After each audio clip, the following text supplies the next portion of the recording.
अस्सलामुअलैकुम, कैसे हैं आप सब। उम्मीद करती हूँ आप सब खैरियत से होंगे और अल्हम्दुलिल्लाह मैं भी अच्छी हूँ। तो जी मेरी सुबह का आगाज़ तो पहले ही हो चुका था, तो बच्चे स्कूल जा चुके हैं और मैंने व्लॉग को अभी स्टार्ट किया है। अभी हो रहे हैं 8:30। तो बीच में मैंने अपने व्लॉग्स का थोड़ा गैप ले लिया था। वो यूँ कि एक मैंने बहुत मेहनत से प्रिपरेशन फॉर फेस्टिव सीज़न, जो कुछ भी आप बोल सकते हैं, तो मैंने एक व्लॉग बनाया था और काफ़ी मेहनत की थी उसके पीछे। तो जब मैंने उसे अपलोड किया तो वो अपलोड नहीं हुआ, वो फेल्ड हो गया। तो बहुत अपसेट हो गई थी मैं, तो इसी वजह से थोड़ा गैप ले ली, क्योंकि मोटिवेट होने में थोड़ा टाइम लग जाता है। कोई नहीं, जब वो हो गया तो हो गया। तो मैंने फिर से शुरुआत कर दी है अपनी, और फिर मिलती हूँ मैं आपको थोड़ी देर में। अभी तो मैं मतलब थोड़ी मुझे फ़्रेश होना है और फिर मिलती हूँ मैं आपसे। तो जी मैंने यहाँ पे क्या किया था कि आमिना सोई हुई थी, तो मैंने पर्दे एज़ इट इज़ छोड़ दिए थे कि अंधेरा रहे तो बस, क्योंकि पर्दे हटाने से क्या होता है, आमिना उठ जाती है। उसकी एक गंदी आदत है, और ये आदत हम सब में से मतलब सब में है लगभग, कि रोशनी जैसे चेहरे पे पड़ी कि हम लोग की नींद खुल जाती है। मैंने उसे एज इट इज़ वैसे ही सोने दिया, और मैंने सोचा कि मैं कुछ कुछ काम कर लूँ। यहाँ पे मैंने ब्रश कर लिया था, और हालांकि मैंने कुछ खाया नहीं था, मैंने एम्प्टी स्टमक थी मैं, और मैंने अपने पिल्स थायराइड के ले चुकी थी मैं। तो मैंने सोचा मैं जल्दी जल्दी काम कर लूँ, क्योंकि आमीना सोई हुई है, फिर अगर वो उठ जाएगी तो वो कुछ भी करने नहीं देगी। कम से कम क्लीनिंग का जो भी होता है वो मैं कर लूँ। तो यहाँ मैंने सब कुछ अपनी जगह पे मैं सब कुछ सेट कर रही हूँ, सब कुछ रख रही हूँ। और रात में जैसा कि मैंने आप सबको बताया था कि मैं सारे सामान जो मैं बिग बाज़ार से लेके आती थी, तो क्या हुआ था कि आमिना का डायपर ख़त्म हो चुका था, और जो बड़े वाले पैक होते हैं वो हमारे गांव में इधर नहीं मिलते हैं, तो वो छोटे छोटे पैक थे, वो मैंने मंगवाया था। बहुत मुश्किल से मुझे लार्ज साइज़ का मिला था, तो मैंने उसे रख दिया। हालांकि अब मतलब कंटिन्यू आमिना नहीं पहनती है डायपर, बट हाँ कभी कभी ज़रूरत पड़ती है उसकी कहीं आने जाने से, और रात में तो पहनाती हूँ। तो मैंने यहाँ पे अपनी क्लीनिंग स्टार्ट कर दी थी, झाड़ू लगाने का। बिस्तर को मैंने वैसे ही छोड़ दिया था कि अगर आमीना उठती है तो मैं चादर को झाड़ के और फिर मैं उस पर बिछा दूँगी, क्योंकि चादर पे उतना कुछ गंदा था नहीं। तो मैंने उसे छोड़ दिया और मैंने अपना क्लीनिंग स्टार्ट कर लिया था। तो बस यही था, और मैंने कुछ ख़ास डीप क्लीनिंग नहीं की थी। नॉर्मली मुझे जो झाड़ू लगाना था वो मैं अंदर से लेके बाहर तक सब कुछ कर ली थी। और प्लीज़ आप लोग कमेंट में बताइएगा, कुछ सवाल करने हो तो सवाल कीजिएगा, मैं इंशाल्लाह जवाब दूंगी आप सबको। तो यहाँ मैंने रूम की क्लीनिंग कर ली थी और मैं बाहर निकाल ली थी। और ये जो पैर पोंछने वाला है, इसे मैं थोड़ी थोड़ी देर के लिए धूप में रख देती हूँ, तो झाड़ के धूप में रख देती हूँ। फिर जब क्लीनिंग वगैरह हो जाती है तो मैं उसे अंदर ले आती हूँ। तो यहाँ पे हमारा स्टूल एक है, तो मैं सबको हमेशा कहती रहती हूँ कि अपने जगह जगह पे कम से कम अपने चप्पलों को अपनी जगह पे रखूँ, क्योंकि बाहर इतना फैल जाता है ना कि मुझे बहुत ख़राब लगता है। कम से कम अंदर का हालात जो भी हो चलेगा, बट बाहर कोई भी आता है तो बहुत बुरा लगता है। अब बच्चों का घर है, कितना समझाओ, किसी को कितना भी समझाओ वो लोग समझते नहीं हैं। यहाँ शूज़ है, वहाँ पे चप्पलें हैं, मतलब एकदम हैंग हो जाती हूँ मैं, जिसे हैंग कहना होता है ना। अब छोटी वाली आमिना है, वो करेगी तो चलेगा, बट अब ये सब भी करते हैं। मगर फिर भी बोलती तो मैं बहुत हूँ, बट उससे कुछ उसका रिज़ल्ट नहीं है। तो यहाँ मैं सब कुछ ऑर्गेनाइज़ करके जैसे जिसकी जगह जहाँ जहाँ है वहाँ मैं रख रही थी। और इसके बाद मैंने क्या किया था, ये क्लीनिंग हो जाने के बाद क्या हुई थी, आमिना उठ गई थी। जब तक वो उठी तब तक फ़ातिमा आयशा भी स्कूल से आ चुके थे। आमिना कहाँ जा रही हो? घूमो घूमो जा रही हो? अच्छे से खड़े होकर तो दिखा दो, अच्छे से खड़ी होकर तो दिखा दो गुल्लू। ए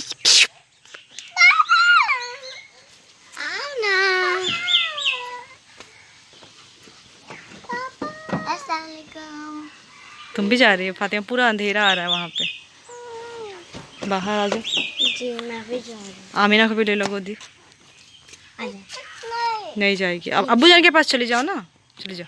गोदी से ले लो, छोड़ दो, जाओ तुम उधर से, मैं इधर से इसको देखती हूँ।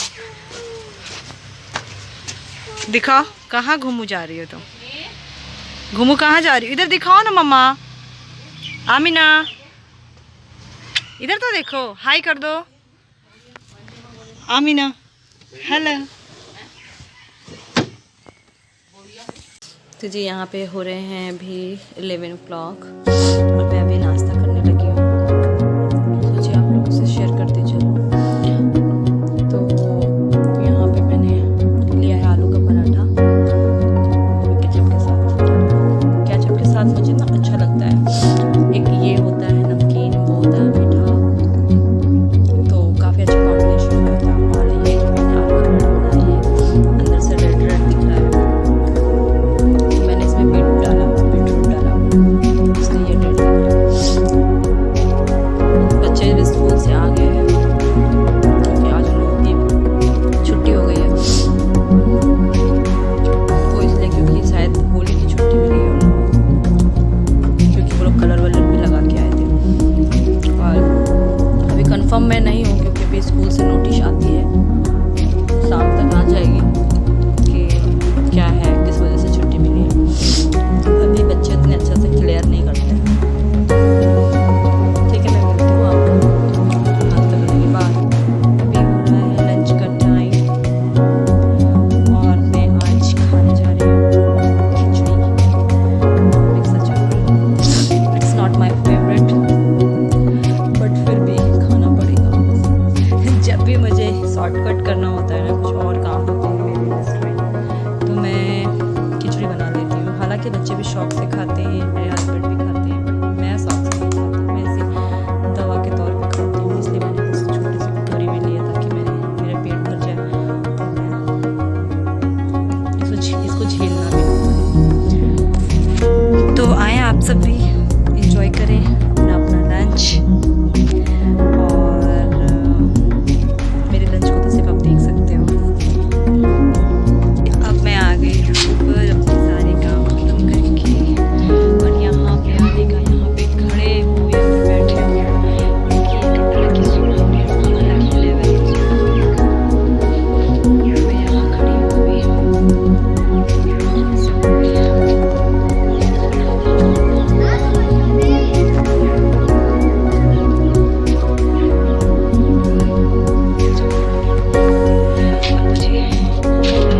इस पे जो मैं छत पे रहती हूँ वो मुझे और ऊपर छोड़ के जाना होगा। तो जी मुझे आप सबसे कुछ बात करनी थी, तो मैंने सोचा मैं जल्दी जल्दी कर लूँ, नहीं तो फिर ये जो लाइटिंग है, नेचुरल लाइट, ये चली जाएगी।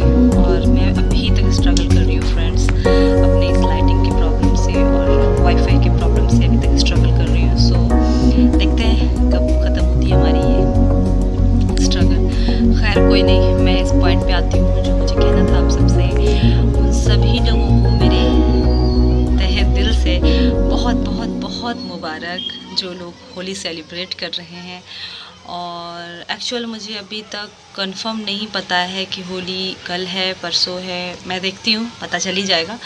बट बहुत बहुत बहुत मुबारक उन सबको जो लोग होली सेलिब्रेट कर रहे हैं, और जो लोग होली सेलिब्रेट नहीं भी कर रहे हैं उन सबको भी मुबारक, क्योंकि फेस्टिवल हमारे लाइफ में आती ही इसलिए है ताकि हम हमारी लाइफ में खुशियाँ बिखेर सके, और हमें उसका भी फुल फ़ायदा उठाना चाहिए और खुश होनी चाहिए हर चीज़ में। तो होली मनाएं, और उस पे एक चीज़ का ध्यान ज़रूर रखें जो है सेफ्टी का ध्यान ज़रूर रखें, क्योंकि कभी कभी ऐसा होता है कि हम खुशियों में इतने मशगूल हो जाते हैं कि हमें आने वाली तकलीफ़ का पता नहीं होता। So please be safe, be happy and enjoy. जी तो मैं अब ब्लॉग का एंड करने लगी हूँ क्योंकि टाइम हो चुकी है, कुछ मगरिब की होने वाली है, हुई नहीं है। तो खुश रहें, मज़े में रहें, टेंशन फ्री रहें। तो मैं ये टेंशन फ्री जो मैं आप लोगों को कहती हूँ, हमेशा टेंशन सबकी लाइफ में होती है, टेंशन आती है, होती भी है, चली भी जाती है। तो सबकी लाइफ में टेंशन होती है, बट हमें उस टेंशन को भगा के खुश रहना चाहिए, क्योंकि लाइफ तो जीनी है, तो रो के कौन जिए। हंस के जियो तो टेंशन तो उससे क्या होती है ना, एक अच्छी वाली वाइब्स आती है लाइफ में, हम लोग खुश होते हैं। टेंशन सबकी लाइफ में होता है, तो ऐसा नहीं कि हम टेंशन के साथ जिएं, ऐसा कुछ भी नहीं है। इंसान कमाता है खुश रहने के लिए, खाता है पेट भरने के लिए, तो फिर टेंशन को क्यों पालें? टेंशन को हटाओ, टेंशन फ्री रहो। तो ठीक है, फिर दुआओं में याद रखिएगा। Thank you so much. अल्लाह हाफिज़।